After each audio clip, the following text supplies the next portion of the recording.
Welcome to the Toilet Bowl Advance. We will be advancing the battle between two 1-5 NFL franchises. The Miami Dolphins are traveling up to Cleveland Browns, where it's supposed to be horrible weather. Bringing us some insight into the Cleveland Browns is Daniel Ofuzi, who used to run this space. And we've also got Isaiah Smalls joining us here on Dolphins in Depth. Gentlemen, first off, Daniel, what kind of weather should I be preparing for? What's it looking like in Cleveland? Because if you were planning on wearing a suit, don't do that. Get the poncho out. It's kind of a dress down type of Sunday, not Sunday best. It could always change, but it's looking like it's going to be some significant rain. I think last time I saw it was like a 95% chance of rain, significant wind gusts. So obviously, like the Browns, they said that they're preparing for that, but you just never know. But it is looking like it's going to be a nasty day out there for what might be a very nasty game. What conditions matches? We basically will be working wet ball drills for Tua Tagovailoa and the Daniel Gabriel. What's his name? Dylan Gabriel. My bad. Here's the situation. These are two teams that their seasons are seemingly circling the drain. I think one of them might get flushed if they walk away with a loss.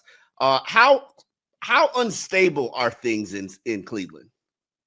Well, it feels like in the past couple of weeks, things have really deteriorated from the outside. Now, internally, who knows what owner Jimmy Haslam is thinking, because he preached patience entering this season, but that can wane thin when you're losing games and you're stacking up losses like the Browns have. And I think last night or Thursday night was just another kind of gut punch for the organization. You bench Joe Flacco, who didn't look good in 4 starts, and then you trade him to a division rival in the Bengals, and then he goes out there and he puts on a show that was like a vintage Super Bowl type performance.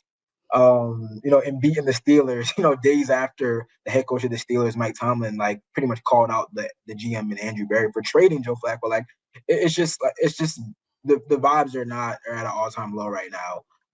And you got a defense that's playing pretty well, but an offense that hasn't scored 17 points or scored more than 17 points in 11 straight games dating back to last season. Like it's almost like there's starting to be rumors and rumblings about the offense versus the defense being at odds, or the head coach and Kevin Stefanski and the GM being at odds because of them even trading Flacco. That's what happens when you start getting dysfunction coming in your organization. Yeah, everything starts to, and to their credit, a lot of the players were talking about how they're working to stay together and stick together throughout the losing. But I thought one of the most damning statements or quotes that came this week, safety Grant Delpit, and he said, I almost forgot what winning feels like because they lost that much. So when guys are saying, like, I don't even know what winning feels like, the vibes are not good. So, one team is going to feel a little bit better than the other after losing this game, after winning this game. But the team that loses this game is, I don't know. I fear for both organizations, what the fallout might be. Here's my final question to you, Daniel. You've covered both the Dolphins and the Cleveland Browns, two of the most dysfunctional organizations in the NFL. They could say whatever they want to say, deny whatever they want to deny, but you know who you are. Who is more dysfunctional? Man, that's tough because you got that's really tough because you got like really tough, like just learning the history of the franchises and then like experiencing it a bit. I would say like for my time in Miami, like there was one like real struggle year. That was Brian Flores last year, and like they turned things around the second half of the year. They finished winning 7 of their last 8 games or whatever it was. But obviously they haven't won, a playoff game since like I was like 3 years old. I was in preschool. Me and Isaiah were in preschool last time they won a playoff game. And then like you look at the Browns, who like since returning to the NFL in 1999, like using 41 different starting quarterbacks, and we've had some recent success here and there. 2020, 2023 with Kevin Stefanski. But it's one of those, like with the Browns, it's like one of those like what can go wrong will go wrong. And like honestly, I go back to like Thursday night, like Joe Flacco looking the way he did was like the most predictable thing. Like people were saying it. We're like, what's gonna happen is Joe Flacco's gonna put on a show. He's gonna make the Browns look dumb, and then by the end of the night, you got Bengals fans saying "Thank you, Cleveland." It's almost like a different level in Cleveland. Like I'm not gonna lie, but it's been a rough go for both franchises for sure in the past, several decades. Definitely the last since the millennium for sure. That's comedy. You talked about the defense and the offense being a little bit at odds, but you have a rookie starting quarterback in Dillon Gabriel. Just what have you seen from him so far? Well, honestly, and this is no fault of Dillon Gabriel. I think he's been put in a tough spot. It's tough to say what you have and haven't seen. I think that the evaluation of him has been a little bit tough because of the entire offense. They have an aging and old offensive line that struggle to pass protect. They can run the ball a little bit, but when they try to pass it, they lead or they're second in the NFL in drops, and Jerry Jeudy leads the NFL in drops. So it's a tough spot to put a rookie in. It's a tough spot to evaluate a rookie. I think that the things that were written about him in the scouting report on him as he entered the draft. You've seen that he's a guy who when given time can process, can deliver an accurate ball. But there are questions about him pushing the ball downfield. He struggled to do that in his 2 starts, and that's not entirely his fault because again, guys have drop passes, guys aren't getting open and separating as much as they should. But it's tough because the Browns saw him as a guy who is ready to play sooner than later, which is why he was made the backup, which is why they went to Flacco so soon. They thought that he was a guy who was really experienced in college, and they thought that a lot of the stuff they were going to do that he did in college was going to translate to the league. But right now, I mean, you're seeing a quarterback or a rookie quarterback who's really just been put in a tough spot. He dropped back to pass 50 times against the Steelers, and that's just not a recipe for success. So it's tough to say. I don't think that maybe the outlook on him is necessarily being a franchise quarterback, but he has struggled for sure. A lot of it has been his own, just being and the accuracy hasn't shown up. But it's tough to really grade a rookie quarterback when the whole system around him is kind of falling apart. Do you think if there's a possibility that he struggles in the game or struggles within the coming weeks, they would give Shedeur Sanders a look, or is that just out of the realm of possibility? I don't know about making a change mid-game on Sunday. Obviously, Shedeur is the backup right now.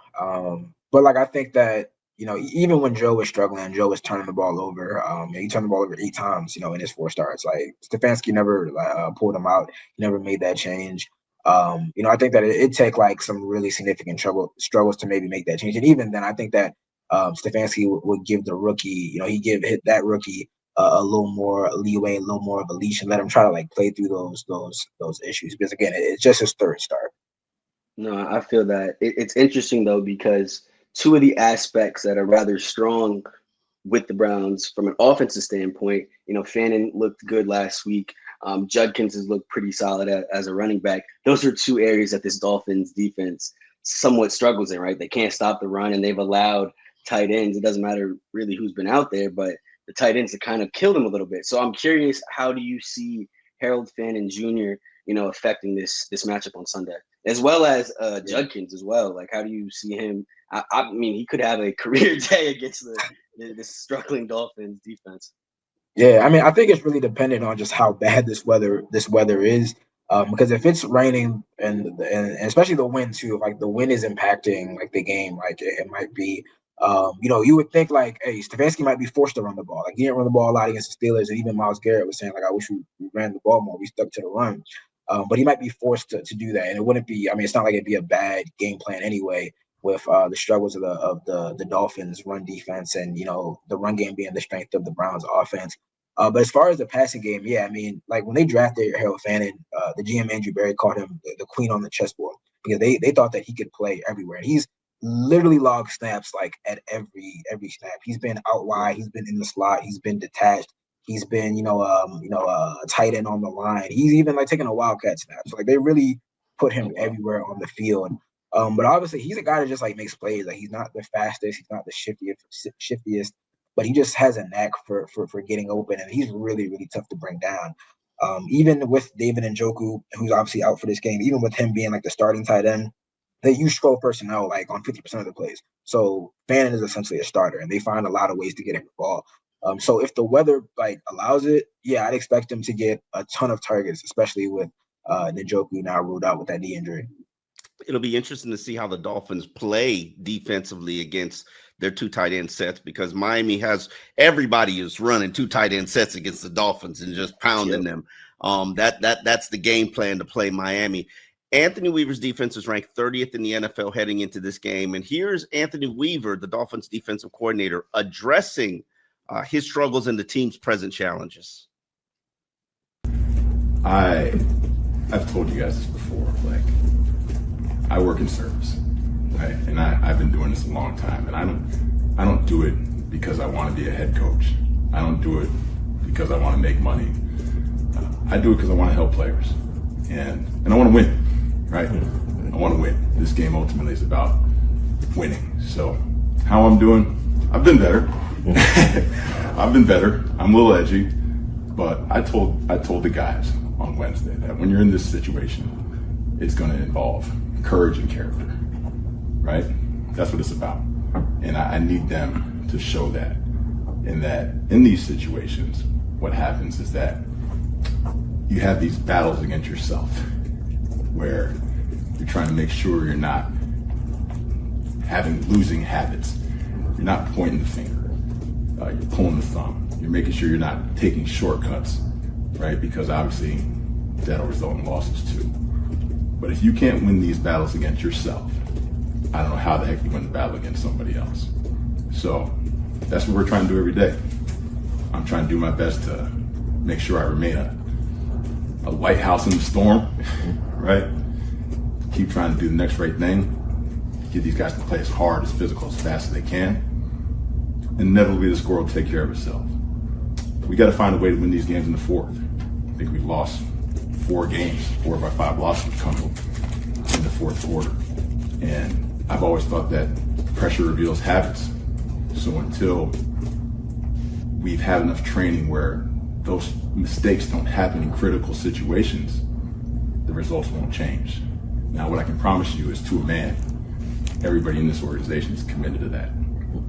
I know I've had coaches only meetings where coaches don't show up. Just kidding. Very nice. He's our quarterback, and I love him. Right? But I promise you, there isn't a man in this organization that isn't working to get this right. Was that like a play on words too? To a man? Was that did I hear that correctly too? Yeah, he took a shot at Tua. It's in jest. It's funny, because everybody buttoned up except for Anthony Weaver. But he just better make sure his defense is actually performing, because Tua has handed him 2 wins and the defense has lost the game, the latest in the final 46 seconds of the contest.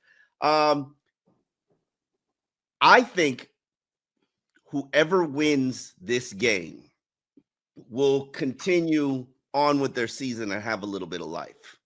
But the loser, I think they're going to a fire sale. And I personally believe that at this point, we all know that this Dolphins roster is quite flawed. Now, the question is, what is here that you can build from? What will the next GM or the next person in charge, next coach? Because I don't see them winning 9 of 11 of their final games to change the status quo, what's going on around here. But what will the next coach find salvageable or find a building block? Obviously, Patrick Paul is one. I don't think you could touch Patrick Paul. But Jalen Phillips, Bradley Chubb, they're basically both on 1-year contracts. Teams in need of pass rushing help generally go shopping for pass rushers before the November 4th deadline. And then you've got Jaylen Waddle and Devon Achane, who would probably be 2 of the top targets for another team that sees this as a situation where they can take advantage of the Dolphins or rebuilding Dolphins organization. Isaiah, how much do you think there's a possibility that anybody gets moved? I think there's definitely a very big chance that some of the pass rushers get moved because of the expiring contracts that you mentioned, right? But, if you flip over to the offensive end, I mean, Achane and Waddle have been two of your best performers on offense. And I just can't reckon with the idea that you're giving them away, right? Because granted, Achane's value has never been higher, right? So I can understand why you would do that, but because his deal isn't up until the end of next year, right? So I don't understand why not. You think he playing on that 4th year option? But that's what I'm saying. I feel like that's a conversation that you would have to have with him, right? I don't think you give him away just because we suck right now, right? When you talk about building blocks and what makes this job, whether it's the GM job, whether it's the coaching job, whatever job is going to be open, because there has to be a job open at the end of this. Someone has to lose their job, right? But you have to make it attractive for them. And if you have a player like a Jaylen Waddle, you have a player like a Devon Achane, this makes the job, especially Patrick Paul. To your point, Patrick Paul can't be touched, right? If you make this job attractive to whatever coach or GM, whoever it is, right? They will want to take it, because I think that's the balance that you have to have, right? You can't trade away all your pieces, right? And then start from the bottom and just think, oh, some guy's gonna come in here and be like, oh my God, I love South Florida, this is amazing. You got to give him something, right? Cap space. Yeah, I mean, sure, cap space, right? That's one thing, but also I want players that are actually good and can help me contribute to the cause. Daniel, you've covered the NFL for quite a while. What would you say is the market for a Jaylen Waddle, and what would you say is the market for a Devon Achane? What is the basement of what you would accept? Well, these discussions are always interesting, because I think that fans assume that those players are going to get more. Teams are going to get more for those players than you would think. So I think I even saw some of the talk about a guy like Jalen Phillips, who I think obviously he's had some injuries the past couple of years, but when he's healthy, he's a really productive pass rusher, and he stacks up pressures and whatnot. So people just naturally think, oh, you're going to get this significant draft capital, but stuff like that doesn't really happen, because a lot of times the teams that are trading away the players, they're really not in a position of leverage, so to speak. So honestly, I always think of it this way: a guy like that, in that situation, if you just lose them in free agency, what's the highest comp pick you can get? Absolutely. That's a third. So I'm the team might be the starting point. I want a third, but the team is saying nah, well, really it's more probably a fourth, like a day 2 pick, a mid day 2 pick, that would really get it going. Unless it's a Bradley Chubb situation a couple of years back, when the Dolphins made that trade, and they were almost paying a little bit extra for the right to sign him to that deal before he reached the open market. So it's a little bit different. You have guys on existing contracts, but it's no surefire thing that Jalen Phillips is going to get this huge record-setting contract. I wouldn't expect him to. So the value, what's interesting? You compared it to Bradley Chubb, and they're in the exact same position, except Chubb was way more productive. They're both going into their final years of their contract. They both want new money. They both are injury prone, and Miami found a way to. I think Bradley had a little. I think Bradley was a little more accomplished though at that point. For sure. But to today's point, I could see one of those passions. I think Chubb would be the more obvious choice, because he's a little bit older, and we talk about a potential change in regime and leadership and whatnot like that. GM might see something and might see Phillips as a building block. Whereas to talk about trading Jaylen Waddle or Devon Achane, that doesn't even make sense to me. It's a little different. You're still rebuilding, but to today's point, you want some building blocks, and those are building blocks. You're with the Browns, it's it's kind of a similar situation, but it's all right, you're gonna trade the aging veterans that aren't gonna be here in a year anyway. So that was kind of the thing with Flacco. I was all right, we already benched him. He's not gonna be here in 3 months, and you got a team that's gonna give you a 5th round pick, and all we have to do is throw in a 6th round pick. You do that type of trade. But to trade one of your building block players, unless you're doing a complete strip down, tear down, rebuild, doesn't really make sense. And even then, you still need guys we talk about. Oh, well, you had cap space, draft picks. Well, you have legitimate established players already. Unless they have no future with the team, I don't really see the point in trading guys like Waddle or Achane. Yeah, here is Jaylen Waddle addressing what he's heard or not heard regarding the trades. Do you see that stuff on social media when they create the images with you in other uniforms and things like that? Is it hard to ignore? Not really. I really don't see too much. Honestly, if my agent or anything don't contact me, then I really don't see too much. How would you describe the mood of the team this week? I think it's good. I think everybody came to work, ready to work, willing to work. Learn from our mistakes. We watched the film. And I think we had 2 good prep days, and eager to go out there and make plays. Apparently, it might rain in Cleveland. Might be very windy. What do you think of possibly playing in those kind of conditions? Yeah, man, it's gonna be a great challenge. It's sport we play in. It could be any type of weather, any type of day. So just going out there, playing, it'd be good. You guys played in that stadium last year. What do you remember from that? The street, throwing the ball. Yeah, I remember the freaking field was kind of slippery. But outside of that, it was really. Do you have a good memory? So one of the biggest storylines for me, at least, entering this game, right, is Myles Garrett versus Patrick Paul, right? Patrick Paul, obviously being the second-round tackle, one of the building blocks for us as the, future of that left tackle position, right? So my question is just how has Myles Garrett, right? You guys drafted the Browns drafted a bunch of guys on the defensive side of the ball. Mason Graham, obviously, Carson Schweizinger at linebacker. Just how have they mixed with Myles Garrett, and what are your expectations for that Patrick Paul Myles Garrett matchup?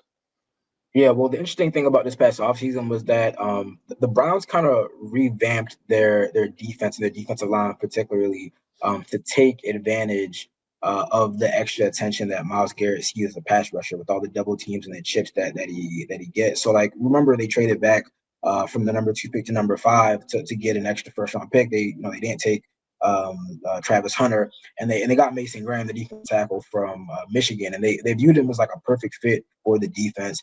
Because of them being a penetrating defense and his athleticism, and they thought that all right, well, if the line is going to shift to Myles, there's going to be a lot of one-on-one opportunities inside. So along with him and Malik Collins, who they signed as a free agent, those guys have been really, really good. They're at the top of the league, amongst the top of the league in terms of pass rush win rate, pressure rates, all that good stuff.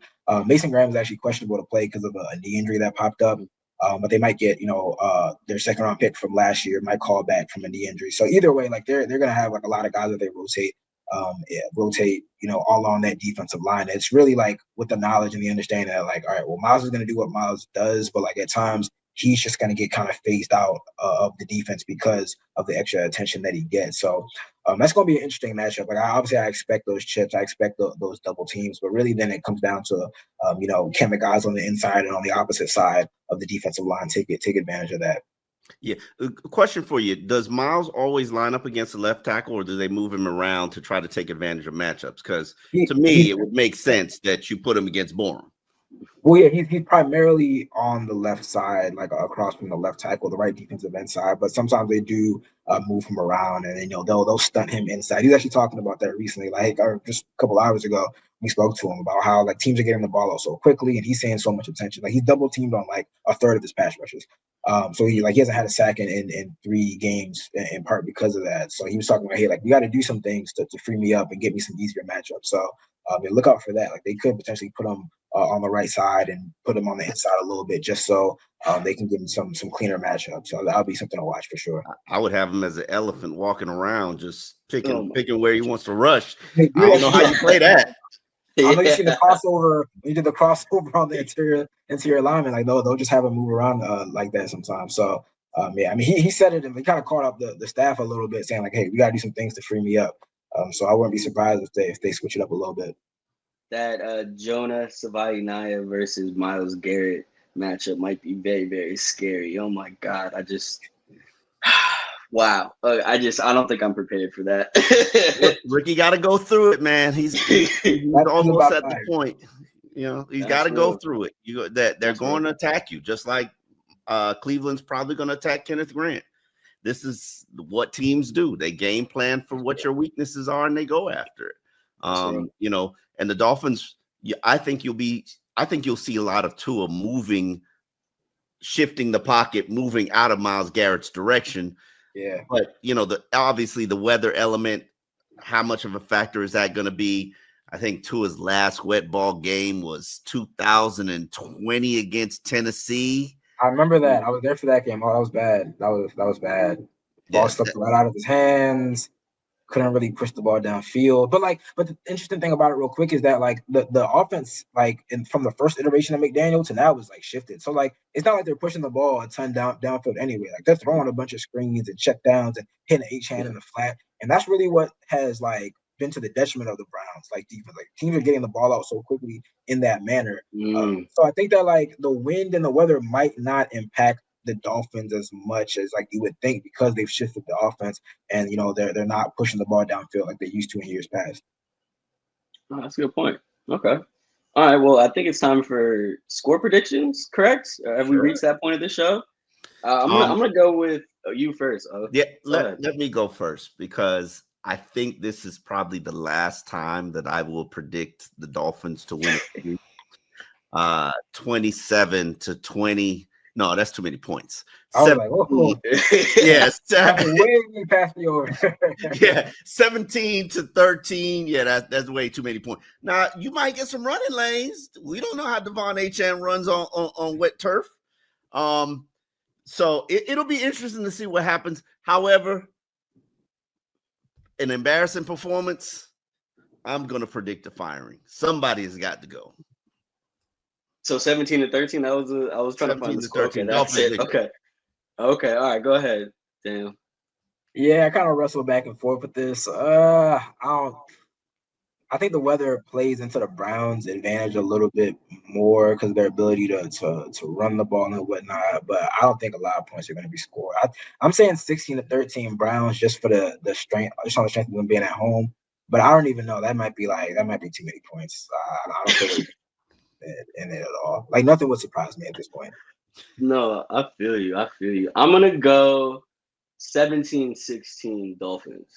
17-16 Dolphins. And unlike you, I haven't really been picking the Dolphins that much this year. So I think this is a very winnable game. Obviously, it's worse than a mid-off, right? We had a mid-off when they played the Jets, right? It's I think like this is the worse last than winnable game. Yeah, this is 100% on the schedule, right? So, they do play the Jets again. You know how the those Jets teams, those teams that you look at the schedule and be like, yeah, that should be a win. Well, the Dolphins are that team now. For the Dolphins and the Browns, I start getting game. The Dolphins are that team. Both teams circled the other one. It was like, hey, this is my win. This is the win. Oh yeah. I appreciate you, Daniel, for pulling up and joining us at your former stomping grounds. Obviously doing well in. You guys upgraded the production and everything. I'm like, dang, I wish I was there. I was a one-man band. Shout out Pierre, man. He definitely he definitely doing us well, man, for sure. So I appreciate you.